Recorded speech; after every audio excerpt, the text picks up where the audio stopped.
You're lying about where you're going, where you been, who your friends is, how you cleaning your coochie, who you talking to, who you been texting. My husband was so close to believing it.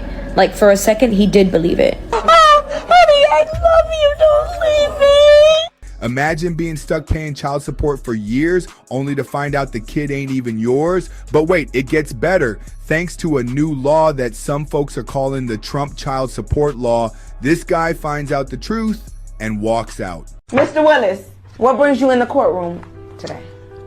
I have been wondering for a long time about whether these children, we have 3 children, whether they're mine or not, they're all so ugly and they don't look like me. I'm a real handsome dude and these kids look like they come right off the street. Okay, Mrs. Willis. Yes. I mean, y'all have been together for a long time. What is your take on it? We've been together for over 50 years. Wow, 50 years. You know, one time I came home and I pulled in the front driveway and I saw this car down the street take off because somebody came out the back door. It was the repairman. I told you the washing machine was broken. The results reads as follow. First, child, Mr. Willis, you are not the father. That's what I figured. No. Oh, that's good. Mrs. No, Willis. that's wrong. That's wrong. That's wrong. Second child, That's got to be. It's a mistake. Mr. Willis, you are not the father. You are reading someone else's file. This can't be So true. I have a mailman and a plumber. Child 3, Mr. Willis, I pray and I hope, Please. but you are not the father. Oh my God! Honey, I love you. Don't leave me. So here's the story. My man was paying child support for years, thinking he was doing the right thing as a father. But then, boom, the truth comes out. Turns out the kid isn't his. And thanks to this new law, he's no longer on the hook. You know what he did? He packed his bags and said, "See ya." Can you blame him? I had 2 guys call in. They work at DNA testing centers. One guy had to quit. One guy still works there. He told me 40% of the children are not the man's child. 40%. He said 40%. Somebody call and Maury. it's usually Make DNA testing it's mandatory. It's 2 scenarios. It's where the woman, the person's getting a DNA test because the woman claims that is their child. Turns out it's not. The other one is where the parent is on a deathbed and makes a confession, or they need a liver transplant, blood transfusion, and the blood type, there's no way that can actually be the father. So then they find out because of medical reasons, you mean that's not my father? Then the father finds out from that way. He said it took such a toll on him that he could no longer do it because he would be sitting on the phone counseling the men and the grown children who these women falsely accuse. We see it on Maury, we see it on paternity court, but yet we say men need to be held accountable. Imagine being lied to for years. That's betrayal on a whole other level. Would you stay? Let me know in the comments because I'm about to play devil's advocate. My mother-in-law faked a DNA test to prove that my daughter was not my husband's. My mother-in-law has always disliked me. Doesn't even acknowledge me when I come around, doesn't say anything to me. She just doesn't like me. And things became really bad once I had my daughter. She was always throwing shots like, oh, she doesn't look like no one from our side of the family. And then I come to find out that she had swabbed my daughter's cheek to get her DNA. She secretly went behind my back to do a DNA test on my daughter. One day we went to go visit her and she handed the results to my husband stating that he wasn't the father. My husband was so close to believing it. Like, for a second, he did believe it. But then he noticed the papers were completely fake. It was printed from a template that she found online. When we both confronted her, she said that she was simply trying to protect her son from being duped. It's just so weird to me that some of these moms have an obsession with their sons. It's actually very weird. Like, it's like they don't want to see their kids happy. Like, they don't want their sons to, have a woman in their lives because then they're replacing the mom. Like, it's weird. I simply told her that she's never going to see us again. And now she wants to play the victim. The internet did not hold back on this one. One TikTok user said, "You're not a deadbeat if the kid ain't yours, you're a free man." Another was like, "This is why I'm team DNA test at birth." All right, the doctor walks in and tells me I'm in good health, but I'm sterile. I'm like, what you talking about I'm sterile? I got 3 kids. I don't make no damn sense to me. I don't understand I'm sterile. I don't know. It blows my mind. I got 3 kids. One's 15, one's 12, one's 7. So I'm like, I don't understand that. So anyway, I go home and I just start thinking, these gotta be my kids. But I started thinking about the fact that every time we watch like those ancestry.com commercials, they come on and my wife kind of always turns the channel. I'm like, why you always turn it? I notice you always turn the channel. She's like, those are stupid. They don't even work. And I'm like, anyway, I started really thinking. I'm like, if I'm sterile, and the doctor said I've always been sterile. It's not like something that it's always been genetically since I was born. I started thinking, I'm like, man, I'm gonna have to go ahead and get these kids tested. I really didn't want to. I wanted to believe that my wife wouldn't do this to me, but I have to get my kids tested.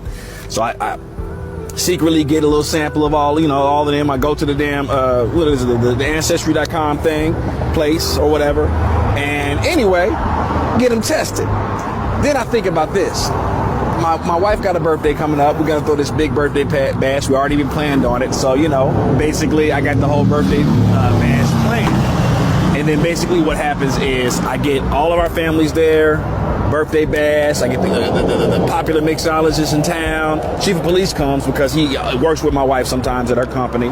So chief of police, this whole big thing, because I want to make a big splash. It's her birthday, you see? So what ends up happening at a certain point, we bring the big birthday cake out. Those big birthday cakes you see on the movies? Got one of those big ones. And then I had a woman come out and she held up the sign that said, "You lying bee."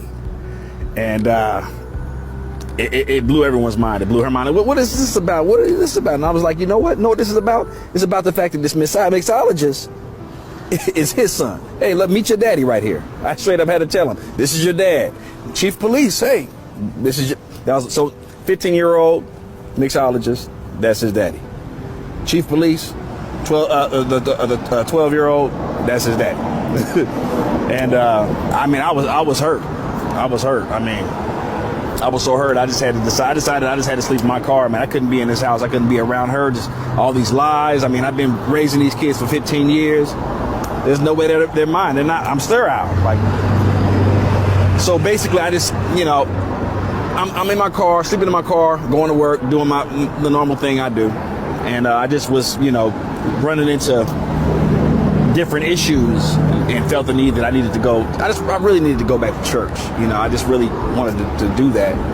And was getting some good, like the preacher and a lot of different people were giving me some good advice and some good guidance, kind of helping me to understand that, it's not the kids' fault.